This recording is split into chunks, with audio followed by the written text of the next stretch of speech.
My sister posted on Instagram, family vacation in Aruba, with 14 photos. 0 included me or my kids. When I commented, "Looks amazing," she replied, "It's for close family only." I liked it and replied, "Congrats. Hope you kept the receipts." See, I'd booked everything on my credit card as a gift. At 2 a.m. Aruba time, I called the resort. Update the payment method on the booking by sunrise. My sister posted on Instagram, family vacation in Aruba. 14 photos in one carousel. Not a single one had me or my kids in it. There she was, my sister Brooke, standing in turquoise water with her husband and their 2 boys, my parents in matching linen shirts, my younger brother and his girlfriend on a sunset sail. Kids buried in sand. Tropical drinks. Hashtag family time. I was sitting in my patrol car on my dinner break, parked behind a closed strip mall, eating a cold burrito out of a Tupperware.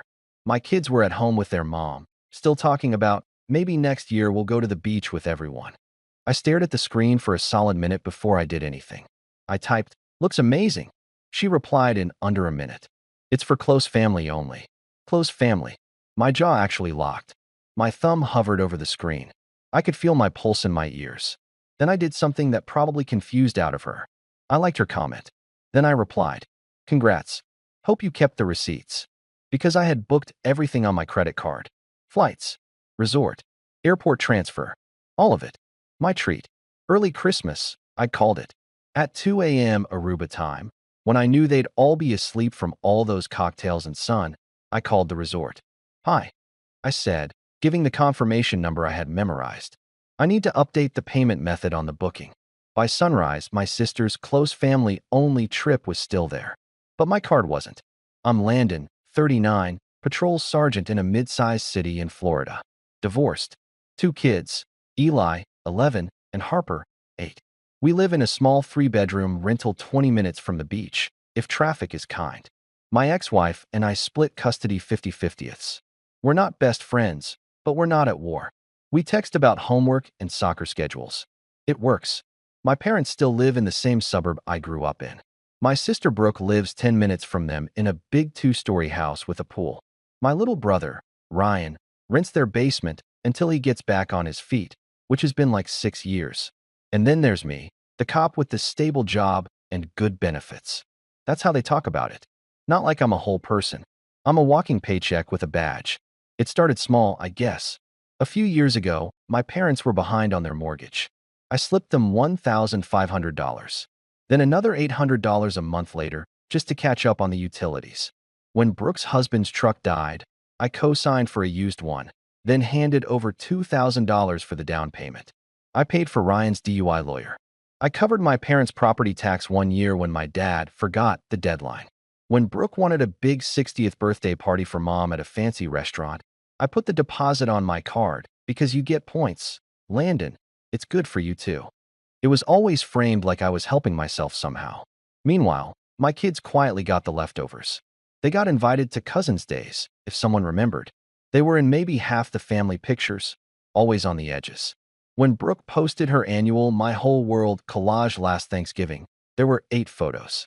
I was in one, blurry in the background. My kids weren't in any. Once, Harper drew a picture of the whole family for my parents. Everyone was labeled Grandma, Grandpa, Aunt Brooke, Uncle Cole, my baby cousins. She drew herself and Eli holding hands with the rest of them. My mom smiled, said, "Oh, that's cute," and pinned it to the side of the fridge behind a takeout menu. The next time we came over, it was gone. I told myself it didn't mean anything, that my parents were just forgetful, that Brooke was just self-absorbed. I kept paying for stuff, kept showing up, kept hoping they'd see Eli and Harper the way I saw them. Honestly, I should have known better. The Aruba trip was supposed to be my big olive branch. My big let's reset. I got my annual bonus in July. Cops don't make crazy money, but after 10 years I get a decent stipend for overtime and specialty work. I'd been putting a chunk into savings every month. I had enough breathing room to do something big. Brooke had been in my ear for months. "We never do anything all together," she'd say. "You're never off work." My mom would add, like crime followed my schedule. "Wouldn't it be nice for Dad's heart to relax somewhere warm?"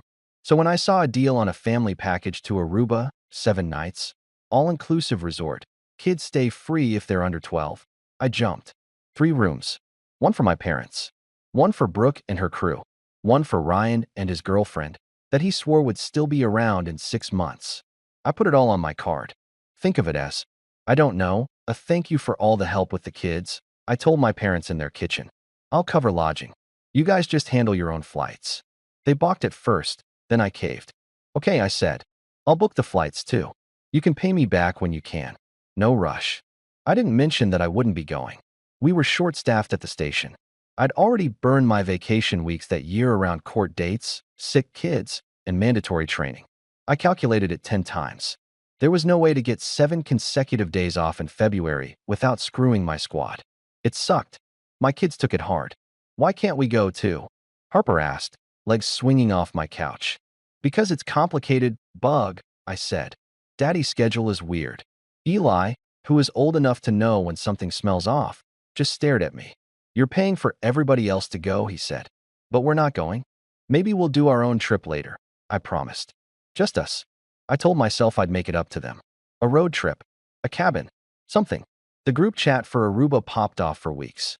Brooke sent packing lists and outfit ideas and links to must-do excursions.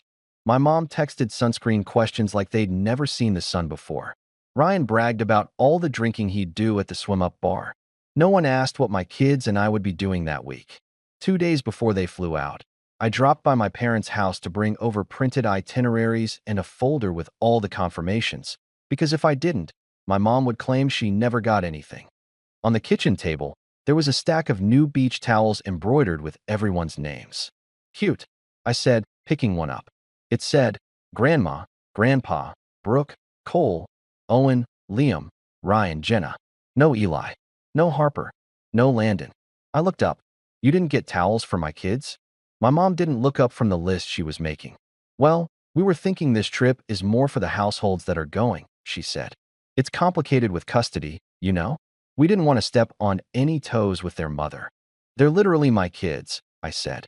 There are no toes to step on. She shrugged. We'll do something for them later. Something. Later.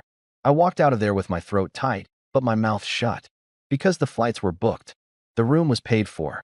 It was too late to change stuff now, as Brooke loved to say whenever my parents did something hurtful and I dared to bring it up. So I swallowed it.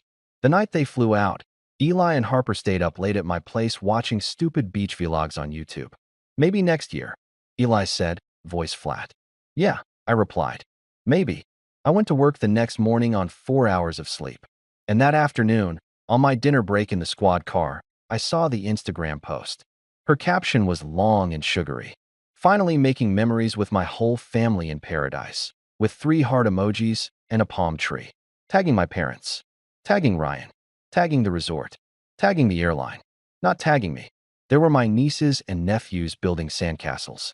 My parents in a cabana with cold drinks. My dad's big belly out. My mom wearing a straw hat that I recognized from the Target run I'd paid for. Ryan holding a plate of fresh fish up to the camera like he caught it himself. I zoomed in on one of the group shots. Brooke had made them all wear matching shirts. Light blue. White script across the front. Walker Family Vacation 2025. I read it 3 times. Walker is my parents' last name. It used to be mine too, before I took my ex-wife's last name when we married. Long story. I switched back after the divorce. My kids? They kept their mom's last name. Close family, Brooke's comment said. I felt my stomach drop. Close family, as in married couples with shared last names. Full-time grandkids who live in the right zip code. People who don't bring complicated kids and schedules into the picture. I typed then deleted 3 different replies. One where I asked flat out, you know I paid for this, right? One where I tagged every photo with where are my kids? One where I told her exactly what she could do with her matching shirts. Instead, I kept it calm. Congrats. Hope you kept the receipts. I put the phone face down. Finished my cold burrito. Answered a shoplifting call. Settled a neighbor dispute about a dog fence. But the words sat in my head like a stone. I kept seeing Harper's face when she saw the towels. Eli's eyes on the beach vlogs. The way my mom had said, households that are going, and complicated with custody. Like we were the messy part of the family they had to work around. At midnight, I put my kids to bed at their mom's place. I told them I loved them. I drove back to my apartment. I sat on the edge of my bed still in my uniform. At 2 a.m. Aruba time, I made the call. The resort's hold music was some kind of steel drum version of pop songs. I sat there with my notebook open, staring at the scribbled confirmation numbers I'd written down months ago. Thank you for holding. This is Carla at Guest Services. How may I help you? Hey, Carla, I said. My voice sounded calmer than I felt. I'm calling about a group reservation. I'm the primary cardholder. I need to change the payment method on the file. She asked for the confirmation code. I read it out. I spelled my last name twice. She pulled it up. Yes, Mr. Walker, I see it here. 7 nights, 3 rooms, all-inclusive package. Right, I said. I need to remove my card as the primary payment method.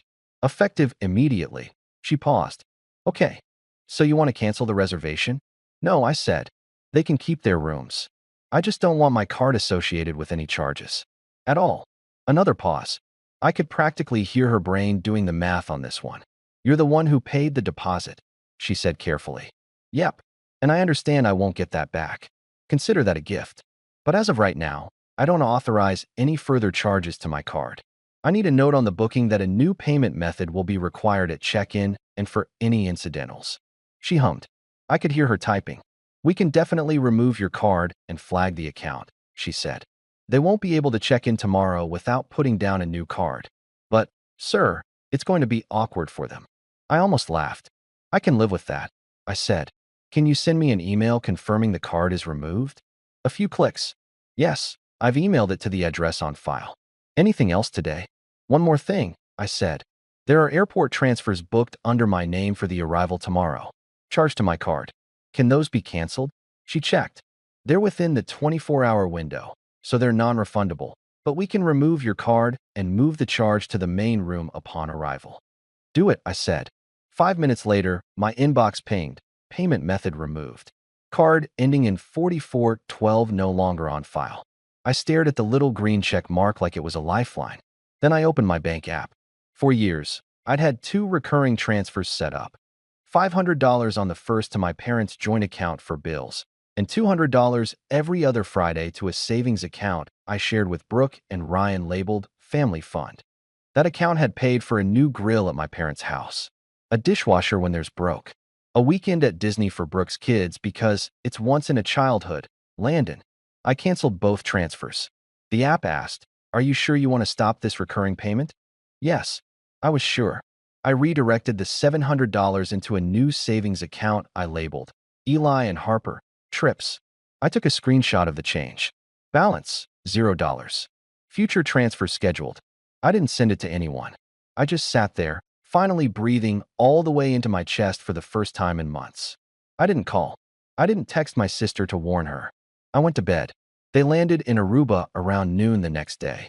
I know because my mom posted a blurry airport selfie with the caption, "Long day of travel, worth it for this view," with a palm tree and an airplane emoji. My phone started buzzing about 40 minutes after that. First, a call from my mom. I let it ring out. Then a text from Brooke. "Brooke, why is the card declined?" 10 minutes later. "Brooke, answer your phone." Then, "Brooke, they're saying we can't check in without a card on file. What is going on?" I was sitting in the briefing room at the station, half listening to the lieutenant talk about a new pursuit policy. My phone vibrated on the table in front of me like it was trying to escape. When I didn't reply, she escalated. "Brooke, Landon, this is not funny. Mom is freaking out. They're making Dad stand at the desk like he was in trouble. Fix this now." I put my phone on Do Not Disturb and slid it back into my pocket. 2 hours later, during a lull between calls, I checked again. 10 missed calls. 16 texts across the family group chat and direct messages. My mom. "Mom, honey, something's wrong with your card. The resort is saying it's not valid. Did the bank make a mistake? Can you please call them?" Then, not long after, "Mom, they're asking us to put our own card down. Your father is very embarrassed. This isn't like you. Ryan, dude, what are you doing? They don't have room on their cards. You know that." Brooke again. "Brooke, are you seriously doing this now? We're already here." And then the one that told me everything I needed to know. "Brooke, is this because I said close family on my post? OMG, you're being so dramatic. The kids didn't even see it." There it was. Not, "I'm sorry." Not, "That was crappy to say." Not, "Of course your kids are family." Just, "You're being dramatic." I sat in my patrol car in the shade of an empty lot and typed my first and last reply. To answer your question, I wrote, "This is because you and Mom keep making it clear that my kids aren't part of the real family in your eyes." I paused, deleted half of what I wanted to say, then finished. "I'm not your backup bank. I won't fund a family my kids aren't part of. You have your close family with you. Use your own cards." I hit send. Three dots blinked for a long time. Then, "Brooke, wow. So you're going to punish your own parents like this? After everything they've done for you?" I blocked the group chat. I blocked Brooke's number. I left my parents' line open, but turned off notifications. For the rest of my shift, I answered noise complaints and wrote reports and broke up a bar fight between two grown men arguing over a parking spot. Every time my radio crackled, I listened. Every time my phone buzzed, I ignored it. When my shift finally ended, I drove not to my apartment, but to the cheap travel agency on the corner next to the laundromat. They still existed, somehow, with brochures fading in the window. "Hey," I said to the woman behind the desk. Her name tag said Carmen. "I need something for a long weekend. Somewhere drivable. 2 kids, 1 dad. Nothing fancy." She flipped open a binder like it was 1998 and started circling cabins and beach motels within 3 hours' drive. I picked a little rental on a usually ignored stretch of coast 2 hours north. 3 nights, off-season discount, small kitchenette, and a shared fire pit. Total came to about what 1 night at the Aruba resort cost. I put it on the same card I'd just freed up. The fallout from Aruba didn't hit all at once. From what I gathered later, through my cousin and some passive-aggressive Facebook posts, they ended up putting my parents' one remaining credit card on file at the resort. The limit was low. They spent the week arguing at the front desk about incidental charges and pre-authorizations. My mom posted almost nothing the entire trip after that first airport selfie. No sunset photos. No my whole world captions. Back home, my cousin Jess texted me from her number I'd forgotten I had. "Jess, just so you know, we heard what Brooke said on that post. It was not okay. We were talking about it at Grandma's. Then, Jess, your kids are absolutely family. If you ever do a cousin's trip with them, invite me first." I sat in my car outside my apartment and read that twice. I hadn't realized how badly I needed someone else to say it. My parents, meanwhile, chose their usual script. A week after they got home, my mom called. I answered this time. "Hi, Mom." She sighed like she was already exhausted. "I don't even know where to start, Landon. That was humiliating. Your father was at that desk arguing like some irresponsible. You know we can't afford those holds on our accounts. You could have if you stopped going out to dinner 4 times a week," I said before I could stop myself. She huffed. "We're not talking about that attitude right now. We're talking about what you did." "What I did," I repeated. "Not what you said. Not what Brooke said. That Instagram thing," she said, dismissive. "You know your sister jokes around. You always take things so personally. This was a once-in-a-lifetime trip. You ruined it." There was a long silence. "Mom," I said finally, "did you notice anything missing from the towels? Or the shirts?" She hesitated. "We weren't trying to exclude the kids. It was just easier that way. Their last name is different, and your situation is complicated." "Complicated," I repeated. "I'm not having this conversation again," she said. "Family doesn't do this to each other. Cut people off. Embarrass them over money. Your father is hurt. I'm hurt." I could hear my dad muttering in the background. "Ask Dad something for me," I said. "Ask him if he remembers how many months I've been sending you $500 for bills. Ask him who paid the property tax. Ask him whose card that resort almost charged into the ground. We never asked you to. You did." I cut in calm. "Sometimes directly, sometimes with hints. But you did. And I did it because I thought we were all in this together." I took a breath. "But I'm not going to keep pouring my paychecks into a family that treats my kids like they're part-time. That is not fair," she snapped. "It's exact," I said. "From now on, you're off my accounts. No more monthly money. No more vacation cards. If you want to see us, you can call and make plans. But I'm done funding things that my kids are excluded from." Her voice went cold. "So that's it. You're cutting us off like strangers." I looked at the frame drawing on my wall. Harper's picture of all of us at the beach, a place we hadn't even been yet. "I'm protecting my kids," I said. "You can call it whatever you want." She started to say something, then stopped. The line went quiet. We hung up without saying goodbye. The first weekend of March, I loaded the trunk of my old SUV with 2 beat-up suitcases, a cooler, and a bag full of dollar store sand toys. Eli insisted on bringing his football. Harper brought half her stuffed animals. We drove 2 hours north along the coast, stopping once for gas station snacks and once because Harper had to pee right now. The cabin wasn't fancy. The kitchen linoleum was peeling a little. The couch sagged. The ocean view was more peak of water if you stood on the picnic table. But the sand was clean, the water was quiet, and there was a fire pit with a ring of plastic chairs. 3 of them, to be exact. We spent the first afternoon building lopsided sandcastles and letting the kids get soaked in their clothes because I forgot how quickly they went for the water. That evening, after grilled cheese on paper plates, Eli and I dragged 2 of the plastic chairs down closer to the water line. "Why are you leaving that one up there?" Harper asked, pointing to the lone chair still by the fire pit. "Saving it," I said. "For who?" she asked. "For anybody who decides to treat you like you matter," I said in my head. Out loud, I just shrugged and said, "Maybe for another time." We sat there as the sky turned orange, then pink, then dark blue. "Is this a vacation?" Harper asked, snuggled up in my hoodie. "Yeah, Bug," I said. "This is our vacation, even if it's not fancy." Eli asked. I looked at him. He wasn't being ungrateful. He was checking the rules, trying to figure out if this counted, if his friends would laugh. "Especially because it's not fancy," I said. "No one can uninvite us from it." He smirked a little at that. Later, back inside, Harper pulled out a notebook and some markers she'd brought. She sat at the little table by the window, tongue poking out the corner of her mouth, drawing. "Whatcha making?" I asked. "Our family vacation," she said, "so I can put it on my wall." When she was done, she handed it to me. It was us, just the 3 of us, standing on a lumpy yellow beach with blue squiggles for waves. She'd drawn the 2 plastic chairs we sat in. Behind us, up by a little square she labeled cabin, was a single empty chair. I raised an eyebrow at that part. "That one's for Grandma and Grandpa if they want to come next time," she said. "If they're nice." I swallowed. "Yeah," I said quietly. "If they're nice." When we got home Sunday night, sunburned and smelling like campfire, my phone had a few missed calls from my mom. One voicemail. I didn't listen to it. Instead, I taped Harper's drawing to the fridge. Monday morning, I set my alarm early, made lunches, and drove the kids to school.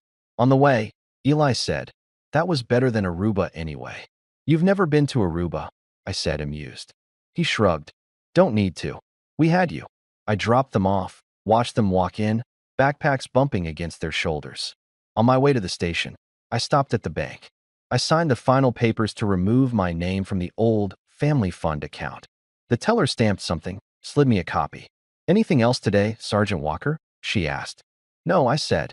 "That's everything." When I walked out into the sunlight, my phone buzzed again.